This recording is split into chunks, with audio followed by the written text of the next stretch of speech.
Iran Israel जंग में America की एंट्री। अमेरिका ने ईरान के 3 एटमी ठिकानों पर अटैक किया। फोर्डो, नतांज, इस्फहान के एटमी प्लांट पर अटैक भारतीय समय के मुताबिक सुबह 4:30 बजे B-2 बॉम्बर्स ने उड़ान भरी।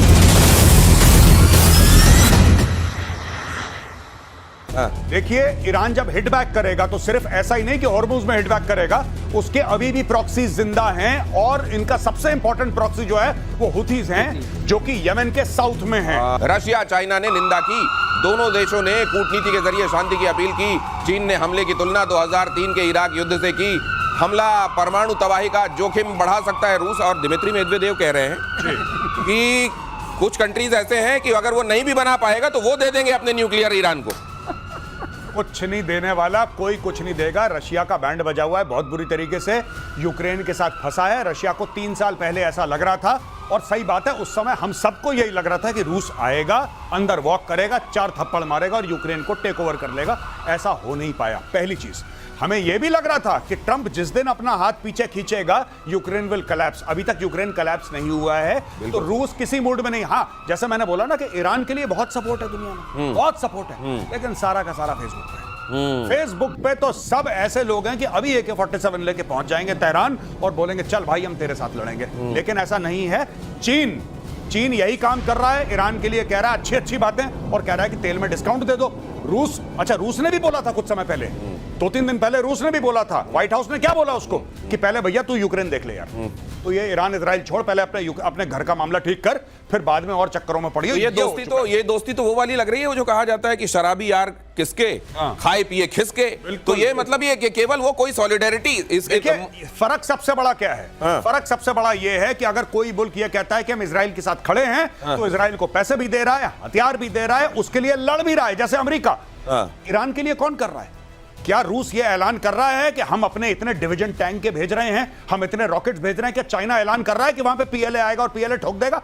कोई कुछ नहीं कर रहा। सब फेसबुक पे मामला चल रहा है इनका। हाँ, डिप्लोमेटिक प्रेशर डालेंगे, लेकिन ट्रंप तो यही है ना। ट्रंप ने क्या बोला था? बड़ा मशहूर बयान ट्रंप का है। ट्रंप ये कहता है मैं ईरान पे अटैक करूंगा या ना करूंगा किसी को नहीं पता। कह रहा मुझे भी नहीं पता, किसी को नहीं पता, कुछ भी हो सकता है। नहीं, और लोग तो उसका भी बात कर रहे हैं कि 2011 में उन्होंने ओबामा को लेकर यह कहा था कि ओबामा ईरान पर अटैक करेंगे क्योंकि उनको री-इलेक्ट होना है, इसलिए कर देंगे। वो उस समय उन्होंने कहा था। और आज ईरान की जो ढपली बजाई जा रही है उसमें इनका कितना बड़ा रोल। एक चीज और समझिए, पुतिन जो है इसमें अपनी रोटी सेक रहे हैं। पुतिन को समझ में आया कि अब मैं मॉरली हाई ग्राउंड पर आ गया। नहीं, पुतिन से सवाल पूछा गया, साहब ये बताइए ईरान को लेके आप क्या करेंगे, आपको करना चाहिए। तो उन्होंने कहा देखिए आपको मालूम नहीं है इजराइल में कितने सारे लोग जो रशियन स्पीकिंग लोग हैं वहां रहते हैं, और इतनी करोड़ों करोड़ की आबादी है, हमको उस पर भी ध्यान देना है। पुतिन ने कहा है। और पुतिन ने अभी क्या किया, अब वो 4 ओब्लास्ट लेने के चक्कर में है।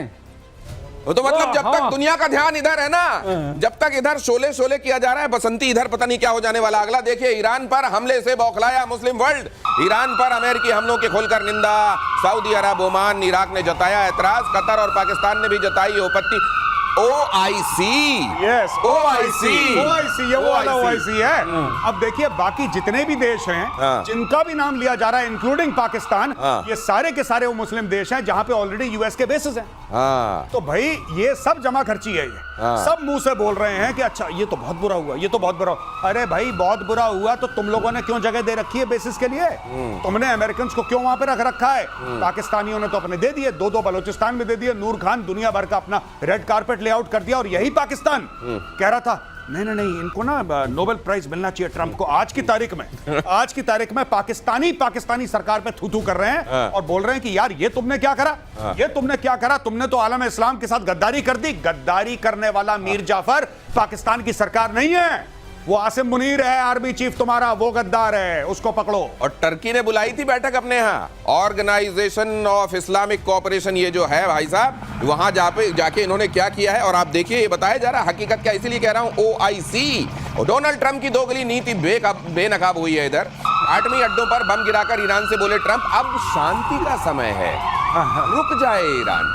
ट्रंप ने कहा ईरान को फौरन शांति स्थापित करना चाहिए, नहीं रुका तो ईरान में और तबाही होगी। गजब है वैसे ट्रंप भी, है ना। हाँ। पर जिस दिन ट्रंप ने यह बोल दिया था ना दिनेश भाई कि मैं क्या करूंगा किसी को नहीं पता, ये मुझे भी नहीं पता, ये किसी को नहीं पता मैं क्या करूंगा, उस दिन मैं समझ गया कि ये भाई बिल्कुल सही रास्ते पे चल रहा है। ये वो हाइपरसोनिक है जो कि रास्ता बदलता है अपना, सर बताते हैं ना कि ऐसे रास्ता बदल देती है हाइपरसोनिक, तो चल रही है 12-13 मार्क पे, कभी लेफ्ट जा रही है कभी राइट जा रही है, वो हाइपरसोनिक ट्रंप है। ये जब ये बंदा अमेरिका का राष्ट्रपति, the most powerful man on earth, जब ये कहता है ना कि किसी को नहीं पता, कह रहा मुझे खुद भी नहीं पता, कोई बात नहीं, घर की बात है, कुछ भी हो सकता है, और अब दुनिया में शांति होनी चाहिए। अब दुनिया में शांति होनी चाहिए, क्यों मैंने सब टोक दिया, अब शांति होनी चाहिए, अब शांति होनी चाहिए। और इस बीच ये खबर भी देखिए कि अमेरिकी हमले के बाद फंस गया है पाकिस्तान।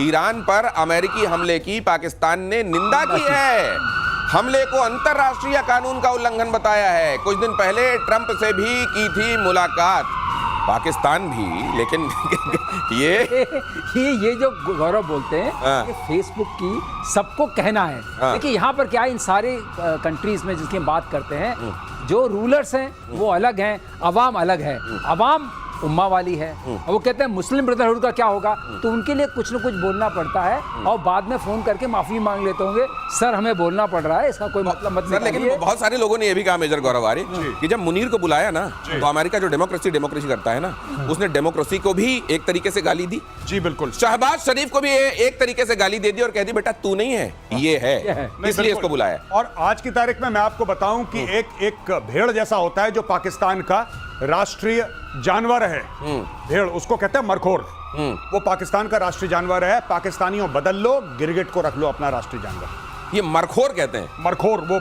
आईएसआई का भी साइन वही है, मरखोर, वो भेड़ है जिसकी ऐसे अच्छा, वो जाके ऐसे अपने सिर से जो कई जगहों पे टक्कर मार रहा होता है। लेकिन ये वो मरखोर है जो कभी किसी को टक्कर नहीं मारता, जो घास खिलाता है उसकी रखवाली करता है, ये वो मरखोर है भाई। इन्होंने ये जो आज की तारीख में पाकिस्तानी पार्लियामेंट करी है ना कि ईरान के साथ बड़ा गलत करा, ये तुमने 48 घंटे पहले क्यों नहीं करा? क्या तुम्हें नहीं पता था? हमें यहां पे स्टूडियो में पता है कि अटैक होने वाला है, हमें यहां पे पता है, दुनिया कह रही है अटैक होने वाला है, पाकिस्तान को नहीं पता था, क्योंकि पाकिस्तान के एयर स्पेस में अमेरिका के रिकॉनेसेंस प्लेन चल रहे थे, ये पहले ही बिक चुके हैं। अब ये जो कह रहे हैं कि हम निंदा करते हैं, हम इसको गलत मानते हैं, अटैक गलत है, ये अपनी आवाम, क्योंकि आज की तारीख में पाकिस्तानी जो आवाम है, जो मुस्लिम्स हैं पाकिस्तान में 97%, वो सड़क पे आने की बात कर रहे हैं। वो कह रहे हैं कि तुमने मुस्लिम उम्मा के एक मुल्क की, एक अहम मुल्क की पीठ पे तुमने खंजर उतारा है, तुम धोखेबाज हो, तो उनको मॉडिफाई करने के लिए, लेकिन नहीं, ऐसे हम तो निंदा करते हैं, हमारा कोई लेना देना नहीं है। यही लोग कह रहे थे ट्रंप को नोबेल प्राइज दे दो। तो अगर ऐसा होने वाला है तो मुझको लगता है मुनीर फौरन इसको करेक्ट करेंगे, बहुत सारे फोन, घड़ियां, लैपटॉप लेंगे और ईरान चले जाएंगे। आप चिंता मत करो, उम्मा वालों को देने जा रहा हूं, कुछ दिनों में इससे पता चलेगा कि कौन कहां बैठा हुआ, कौन कहां बैठा। ये पुराने धोखेबाज लोग हैं, इसलिए मैंने इसको बोला था। अभी मैंने ट्वीट भी करा है जिसमें वर्दी में आसिम मुनीर, आप जाके मेरा ट्विटर देखिएगा, वहां पे लिखा है नेम टैब में मीर जाफर। ये मीर जाफर है, गद्दार है या धोखेबाज आदमी है। मुझको लगता है कि अगर इसी तरीके से होता रहा, पाकिस्तान में बहुत सारे लोग पुकारने लगे हैं मुनीर को इस नाम से, मीर जाफर नाम से, कहीं ऐसा ना हो कि वही मुख्य नाम हो जाए। अगली खबर देखिए, ईरान के साथ पाकिस्तान की धोखेबाजी का खुलासा। ईरान के सैन्य कमांडर की जासूसी का आरोप, रिपोर्ट में दावा है कि मोहम्मद हुसैन बागेरी की लोकेशन लीक हुई थी, इजराइल ने मोहम्मद हुसैन बागेरी को मारा था। ये उधर से भी खा गए पाकिस्तान जो है, ये अब अगला, क्योंकि अब ये एक्सपोज हो गए हैं कि इन्होंने घड़ी बांटी, ये किया, अब कैसे देंगे लोकेशन, ये क्या करेंगे अब अगली बार? नहीं, ये कुछ नहीं, ये जितना देखिए, ये कुछ ना कुछ तरीका, पाकिस्तान कोई ना कोई तरीका निकाल लेता है पैसे कमाने का। ठीक है, पाकिस्तान ने अमेरिका से पैसे पकड़ लिए हैं, कहानी खत्म हो गई है। पाकिस्तान, देखिए, आप तो कह रहे हैं घड़ी दे दी, अब तो मीडिया भी कह रहा है घड़ी दे दी, मीडिया भी कह रहा है घड़ी दे दी, कुछ ना कुछ दे दिया। कुछ नहीं पता पाकिस्तान की आईएसआई ने अंदर जाके कि 80 भी मुसलमान थे, तुसी भी मुसलमान, ये कह के ईरान को और कौन कौन से धोखे दिए होंगे, ये बाद में पता लगेगा। ये तो घड़ी तो बहुत पहले दी थी इसने, घड़ी तो कुछ हफ्ते पहले दी थी जब भी ये गया था वहां पे। राइट। तो अब क्यों पता लग रहा है हमें? तो आज से 1 महीना बाद आपको यह भी पता लगेगा कि पाकिस्तान ने और कौन कौन से धोखे दिए, कौन कौन से मुस्लिम देशों को, इंक्लूडिंग ईरान। ये सबसे, भाई इन्होंने कोई ऐसा कोई सगा नहीं जिसको इन्होंने ठगा नहीं।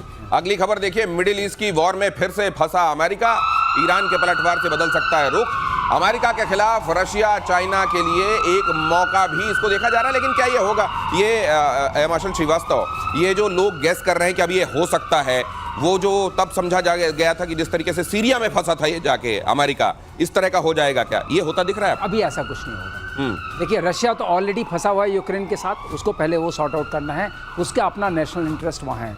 चाइना खुद फंसा हुआ है, उसको पता है कि पाकिस्तान गद्दार है, उसके साथ दोस्ती करके सीपैक बनानी है। ईरान को उसको ज़रूरत है, ईरान को वो नहीं खंडहर बनाना चाहता, ज़रूरत है शांति की बात करेगा क्योंकि वहाँ से उसका 80% तेल आता है।